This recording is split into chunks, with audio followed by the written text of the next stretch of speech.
Se destapó el populismo en Colombia.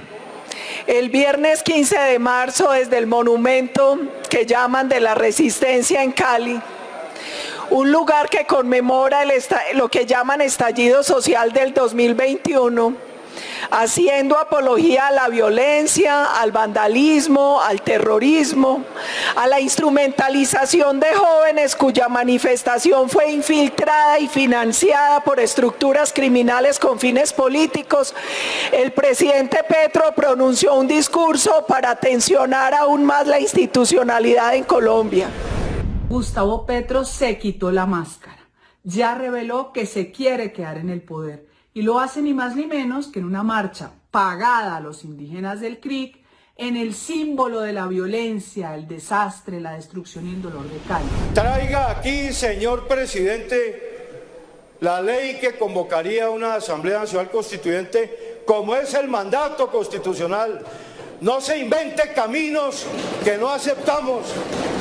Fue suficiente con que Petro mencionara impulsar una asamblea constituyente para que la oposición y la derecha de Colombia se sintiera sacudida, gracias a que ellos no tienen una figura fuerte, con credibilidad y del talante de Álvaro Uribe. Las cosas como son, no he dicho bueno ni malo, simplemente de talante. Los actos por frenar a Petro con la Procuraduría, en su momento con la Fiscalía de Barbosa, con las mociones de censura a los ministros o con cualquier otra cosa que se les ha ocurrido, lo único que están generando es el efecto contrario. Primero, que el pueblo que eligió a Petro se aferre más a su gobernante, y segundo, es que le están abonando el camino a cualquiera de los candidatos o candidatas que respalde Gustavo Petro para las próximas elecciones. Y es que el nivel de autocrítica de la oposición es cero. Entregaron un país endeudado, corrupto, tomado por los traficantes, profundamente desigual y pobre. Y lo mínimo que debería tener Colombia es un presidente que pudiera trabajar tranquilamente y ejecutar su plan de gobierno. Y por otro lado, una oposición decente y con altura, que le pudiera ofrecer alternativas creativas a sus propios adeptos, diferentes a la terapia de guerra que nunca solucionó nada, o la grosería y el bandidismo. Y en aras de una verdadera democracia, todos deberíamos caber con nuestras diferencias, pero desde luego reconozco que es muy ingenuo de mi parte. Para terminar mi comentario, se equivoca la derecha, la oposición y los medios de comunicación, desestimando el poder del pueblo que confía en las reformas y ya se está beneficiando de las políticas de inversión en las clases marginales y campesinas, que dicho sea de paso, son mayoría en Colombia. Quizás la oposición está confiada en que las tierras, la educación o los subsidios que el gobierno está entregando le llegan solo a los petristas, y la verdad es que no es así. ¿En serio piensan que después de que un uribista, un conservador, un sin partido o un escéptico en Petro reciba los beneficios del gobierno, se va a quedar tranquilo y como si nada esperando que se los quiten? Pues yo no le apostaría a eso, porque ahora sí tienen algo que perder y antes no tenían nada. Escuchemos lo que dijo el presidente. La oposición intenta cómo destruir el gobierno a partir de tumbar los ministros. Esta vez no pasaron. También intentan tumbar al presidente. No pasarán.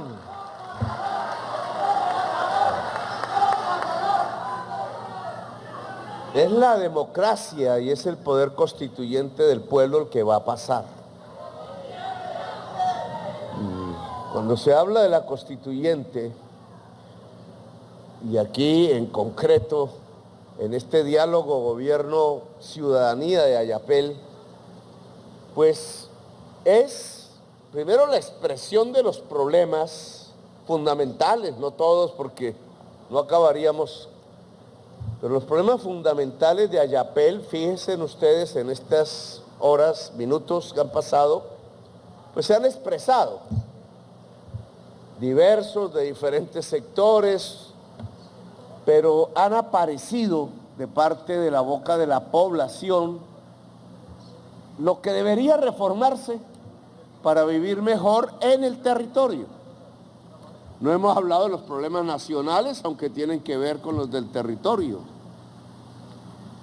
Si adicionalmente a eso, a esa claridad de saber qué hay que hacer, le entregáramos al pueblo la decisión de hacerlo, No que otros hagan, ustedes están pidiéndonos a nosotros que hagamos tal cosa, etcétera.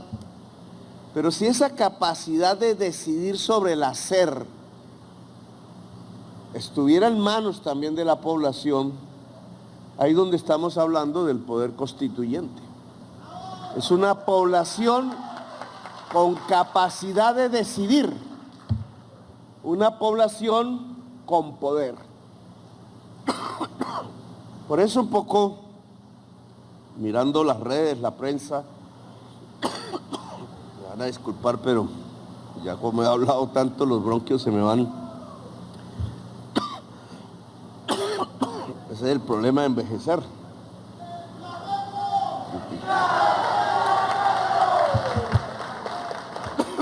En las redes se va construyendo como si la constituyente fuera un diálogo entre los líderes políticos, un debate entre líderes políticos.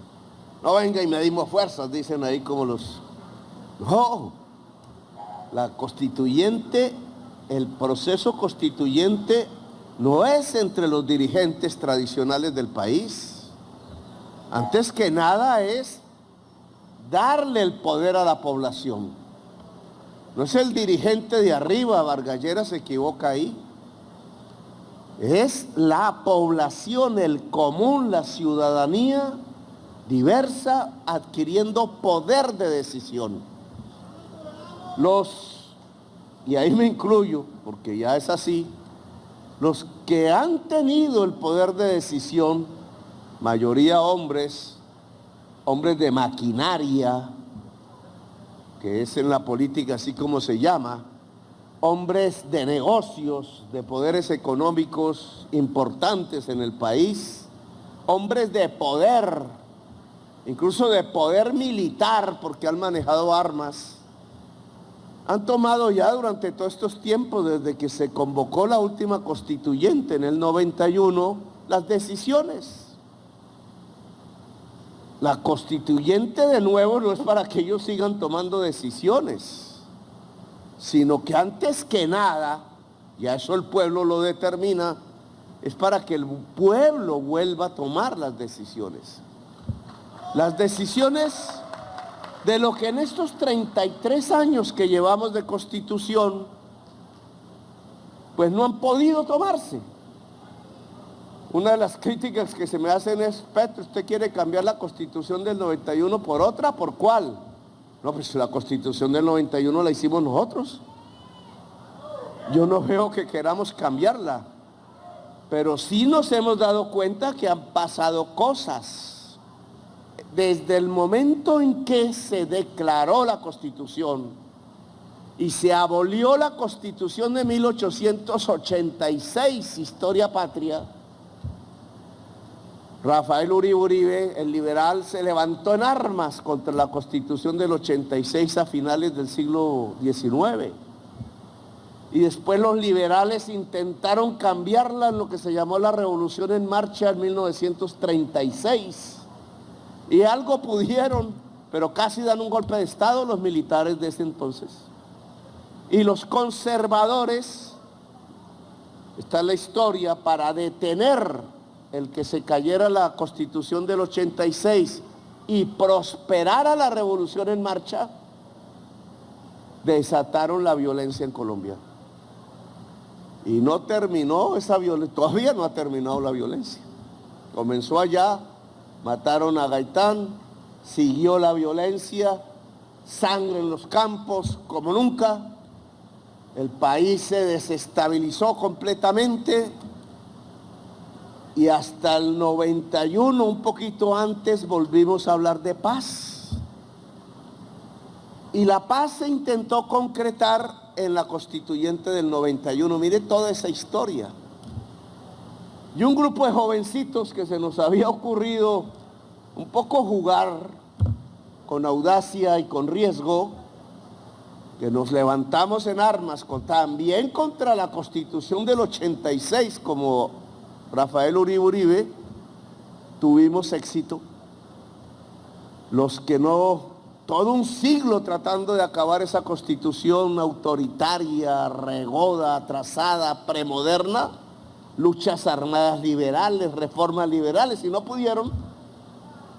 Y llegó el año 91, nosotros dejamos las armas, se acabó la guerra y la paz, la idea de la paz, nos hizo ganar en la Asamblea Nacional Constituyente y le tocó al movimiento 19 de abril M19, el grupo de muchachos y muchachas, derogar por fin la Constitución de 1886, que no pudieron en un siglo derogar los liberales de izquierda y progresistas de Colombia.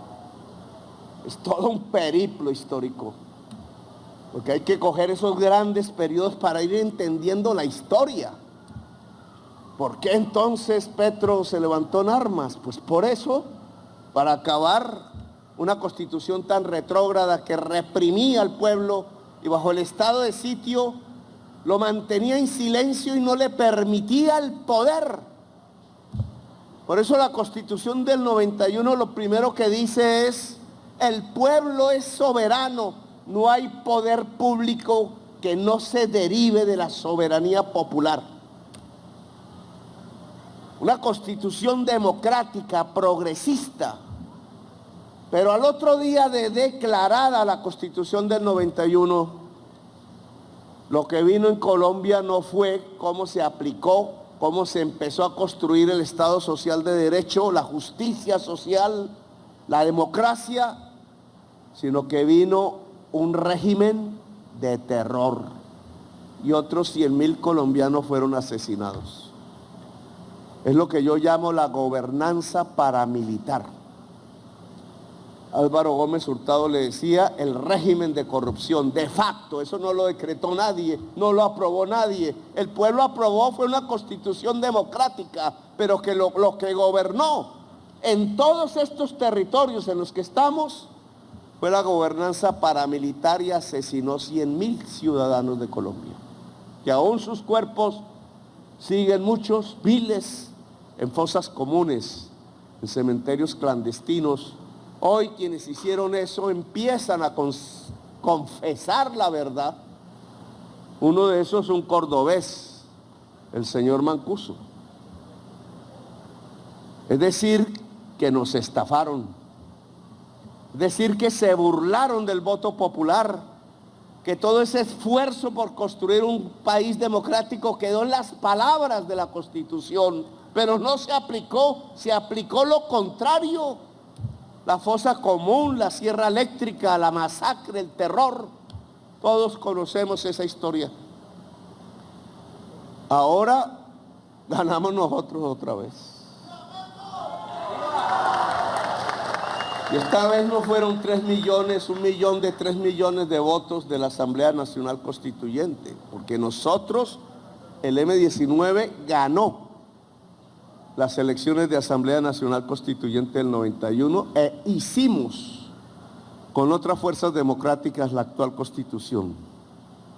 Ahora ganamos con 11,5 millones de votos, la votación más alta que en la historia de Colombia ha obtenido un ser humano. Oigan eso, la votación más alta que en la historia de Colombia ha obtenido un ser humano. Fui yo, un luchador demócrata, progresista y de izquierda. ¿Eso qué nos representa entonces? Lo que ha venido desde ese triunfo electoral hasta la fecha es cómo se acorrala al gobierno para que no pueda actuar. Es una serie de intereses poderosos moviéndose otra vez como en 1991 para burlarse del voto popular y del mandato popular. Se reúnen los amigos de Duque, porque eso tiene nombre propio.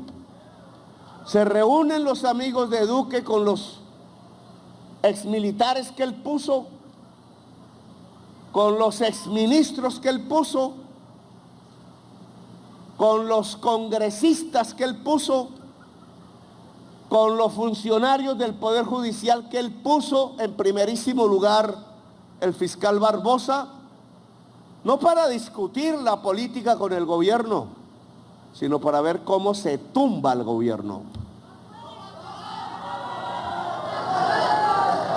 Se han colocado en una situación en donde si se saca un decreto, miran a ver si el decreto llega a una persona que les garantice por su condición de mentalidad derechista y atrasada, tumbarlo.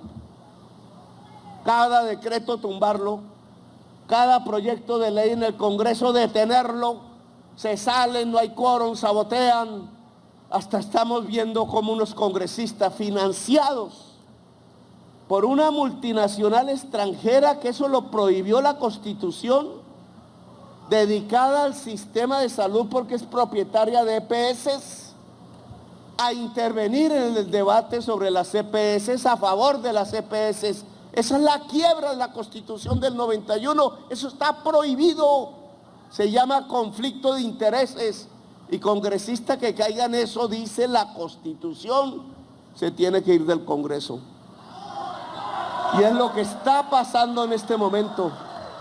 Pero la prensa no lo denuncia porque los dueños de la prensa son solidarios con los intereses económicos del grupo de EPS, de dueños de EPS, que se ha quedado, se han mochilado 35 billones de pesos del presupuesto público, mientras el efecto final ha sido que tenemos la tasa de mortalidad infantil más alta de lejos de la OCDE, la tasa de mortalidad materna más alta de la OCDE, que tenemos en los últimos 10 años 340.000 ciudadanos colombianos que se murieron pudiendo evitarse la muerte si hubieran sido atendidos con la tecnología actual, por la medicina, por la salud, por los médicos.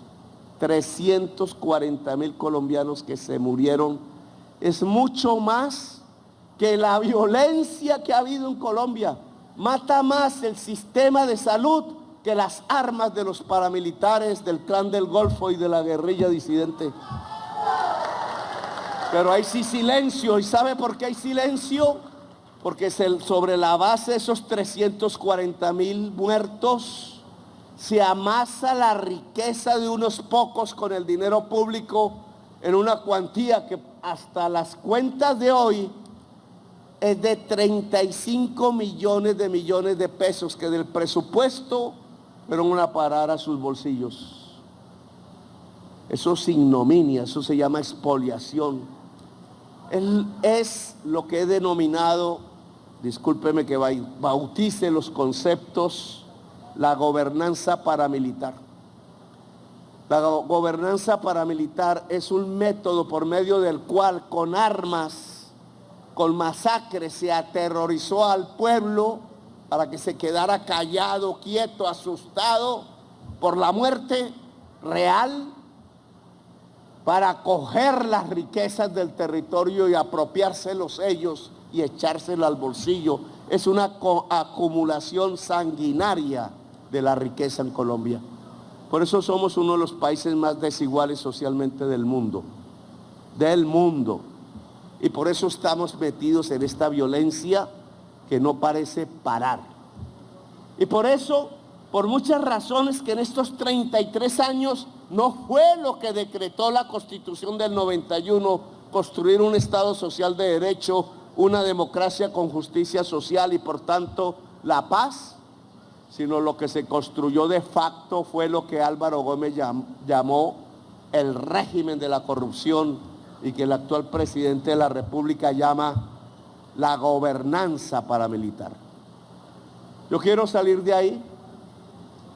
Este gobierno elegido por el voto popular lucha contra todos esos que nos quieren encarcelar para que no podamos gobernar, que van en contra del mandato popular del año 2022, en contra del pueblo mayoritario.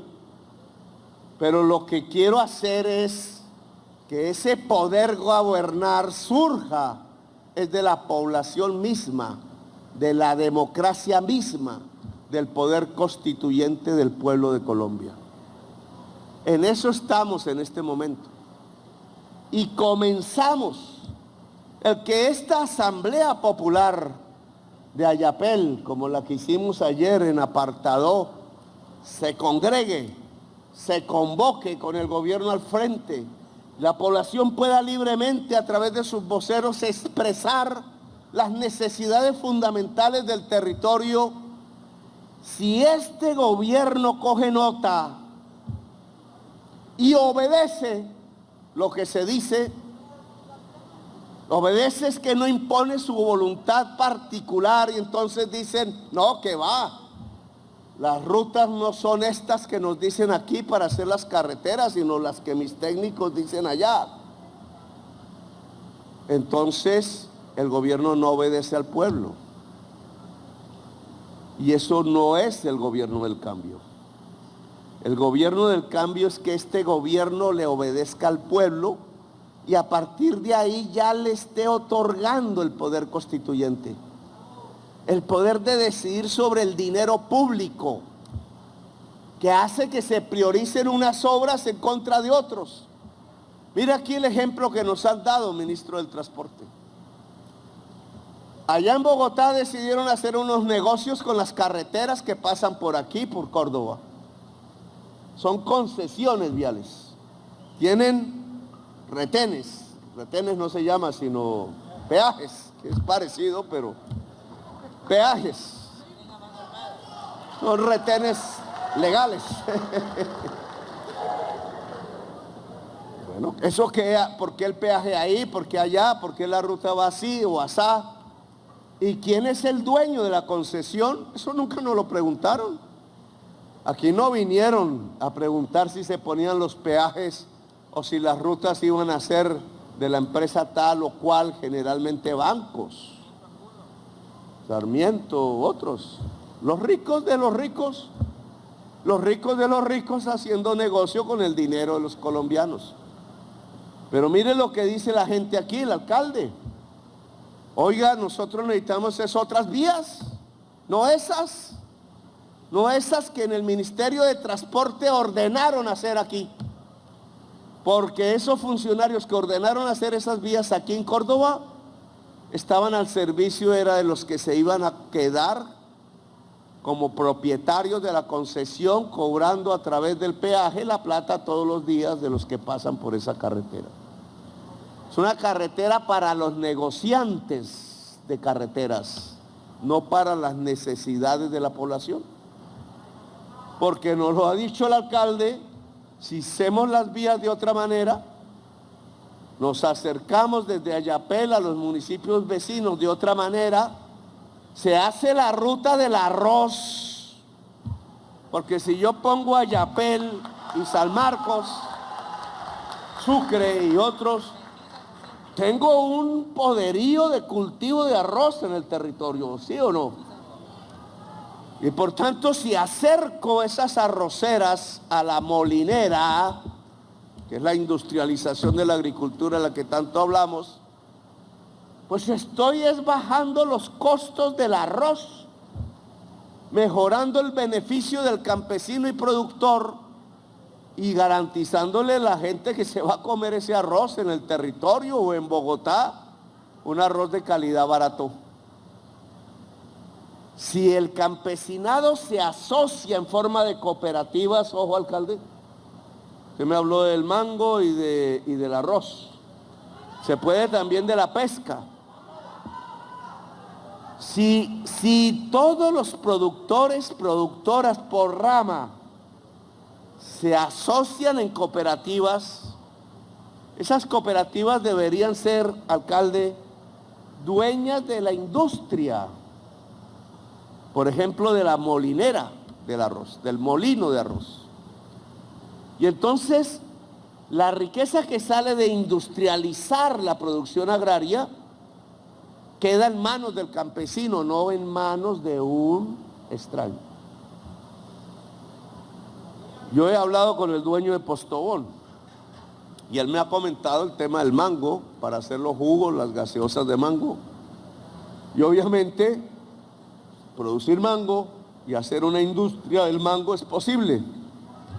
Pero hay que decirle al dueño de Postobón, no que no lo haga, sino que meta de socios las cooperativas de productores de mango en la industria del mango. No solo en la producción de mango, sino en la transformación industrial del mango, porque entonces la riqueza, la ganancia que se genera en una escala superior de la transformación del producto, que es el jugo de mango, el pulpa de mango, etcétera, queda en parte de acuerdo a esa sociedad en los bolsillos del campesino productor de mango. Y entonces tenemos más riqueza.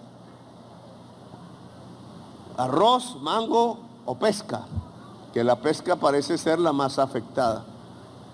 Yo no me quiero extender porque quiero que los ministros mismos hablen de estos temas bajo su responsabilidad, pero sí lo que quiero señalar es que si este gobierno empieza a hacerle caso a las asambleas populares regionales, esto ya no es una asamblea popular, sino esto ya es una asamblea constituyente. O sea, comenzamos, no le estamos pidiendo permiso a nadie. El pueblo de Colombia no tiene que pedirle permiso a nadie para tener el poder que la Constitución del 91 le dio cuando dijo que todo poder público nace de la soberanía popular. Es decir, es el pueblo el que manda. El pueblo sin permiso se puede constituir en poder constituyente. Aquí estamos en un punto hermoso. Lamento que el ministro de Comercio e Industria no esté aquí, porque aquí no sé si hay un funcionario, porque es que, como ustedes bien lo han dicho, no es solo la agricultura, pesca, es el turismo, la posibilidad. Porque fuera del mar, con sus bellezas, este viene a ser el centro de atracción turística que podríamos tener en Córdoba, al lado de las playas que están bien descuidadas en Córdoba. Se ha desarrollado más el Golfo de Morrosquillo desde el lado Sucre que desde el lado cordobés. No sé bien por qué. Eso debería tener una explicación. Entonces, aquí dice... ¿Dónde está el general por acá? Allá. El Clan del Golfo bloqueó las vías de acceso a Tierra Alta y la gente se está retirando por temor. Orden del presidente. El ejército llega de inmediato y me despeja las vías en Tierra Alta. Orden del presidente. No entiendo cómo, teniendo el ejército aquí, el Clan del Golfo está tapando vías. ¿Quién tiene el poder aquí? Si el pueblo tiene el poder aquí, el ejército obedece al pueblo. Y eso significa que las vías de Tierra Alta se liberan para el pueblo. No vamos a admitir chantajes ni bloqueos. Qué bonitos. El abogado dice que sí acepta los diálogos, ¿cierto?, de paz. Y por el otro lado están impidiendo que el pueblo hable. Así no es la paz, señores. Entonces, general, por favor, dé las órdenes y mueva las tropas como tiene que ser.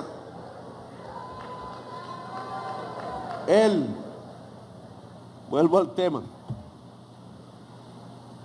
Turismo, claro que sí, pero para que aquí se desarrolle el turismo con la belleza de la región, hay que hacer un aeropuerto, ministro de Transporte. Porque no se llega por la carretera del peaje. Horas para llegar aquí. Turismo no se desarrolla si no hay una pista aérea que permita el aterrizaje y una venta de servicios turísticos, que ya pues le corresponde a la región desarrollar. Entonces, tomemos nota, ministro, ahora va a hablar usted, porque aquí le mostraron un paisaje diferente de lo que debería ser la intervención en movilidad de parte del gobierno nacional. La ministra de Agricultura tiene más experticia en lo que aquí han hablado. Pesca, agricultura e industrialización agraria que estábamos hablando ahorita, ahora va a hablar del tema. Aquí surge, está la Mojana. Entonces, en la Mojana el problema es el mismo. Vayamos a donde vayamos, nos lo van a decir. El mercurio de las aguas del río Cauca, 1. El peligro de Hidroituango, que poca conciencia tenemos, pero que hay un riesgo que EPM tiene que cubrir a través de planes de emergencia por si pasase algo. La población tiene, o sea, la manera de asegurarse, no de estar expósito al riesgo, es que haya plan de seguridad por cualquier tipo de avalancha que pueda provocarse del río Cauca gracias a su embalsamiento en Hidroituango. Esos son planes que valen una plata, que hay que acostumbrar a la población, que son los sistemas de alerta, etcétera, pero que hay que tener, porque el primero es la vida que el negocio. Y es un tema que el gobierno nacional tiene que definir a EPM, porque eso está quedando en pañales y el riesgo existe. Entonces, eso es un EGRD que está por acá, Carrillo. Esa es su labor.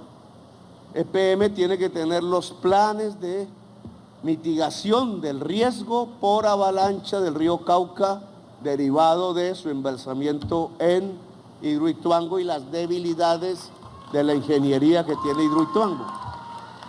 Pero adicionalmente, lo que ocurre casi siempre, que es que no solamente es la represa, sino que la misma crisis climática desencadena la inundación. Aquí ustedes han hablado de unos temas. Se taparon los caños. La ingeniería indígena que sabía cómo vivir entre el agua, etcétera, dejó de existir. Los flujos naturales del agua han sido tapados, deforestados, etcétera. La tesis con la que llegamos en el momento de la inundación pasada, que empezaba el gobierno, es hacer muros. Ojo, yo creo que aquí vi un muro. Ojo, cada vez está más demostrado que el muro no nos sirve. Entonces tenemos que hacer, ya el estudio de la Mojana, hay que ponerlo en discusión con la población, en el fondo de adaptación, que se llama así, y desencadenarlo, porque ya viene el otro invierno, amenaza, ¿no? Caregato no es el problema. Caregato es por donde el río esta vez rompió, pero el río mañana puede romper por otro lado. No sabemos. Luego, esto es más complejo de lo que creemos, por eso hubo un debate entre la población y el primer director de un NGRD, pero es que el director primero de un NGRD sabía que el problema no es Caregato, porque usted tapa Caregato y a los 300 metros más adelante, ¡bum!, y no hicimos nada. Y entonces lo que tenemos es que tener otra concepción para manejar este tema, que no es fácil. La gestión del agua de la Mojana, que entre otras puede ser que podamos convivir con el agua, no como enemigos, sino como amigos. Y en esto la pesca tiene un desarrollo, porque entonces el habitante aquí, el indígena atrás, era agricultor y era pescador. Y combinaba de acuerdo a los momentos su actividad productiva. Entonces aquí en toda la Mojana, que ya está ese plan, pero que hay que ponerlo en la práctica, no dejarlo en los papeles, porque cuando llegue la otra inundación no hemos hecho nada, y ahí sí la gente tiene razón de criticarnos. Pero aquí la ministra del Ambiente tiene que explicarnos eso que es quizás el principal problema en la región, que se llama crisis climática, ese es el nombre, porque cada vez cae más agua, como cada vez hay más sequía. Nos vamos moviendo a extremos cada vez más peligrosos y cada vez tenemos más problemas y cada vez nos vale más solucionarlos. Es un ciclo que desgraciadamente produjo la economía capitalista en el mundo y que nos puede hacer desaparecer.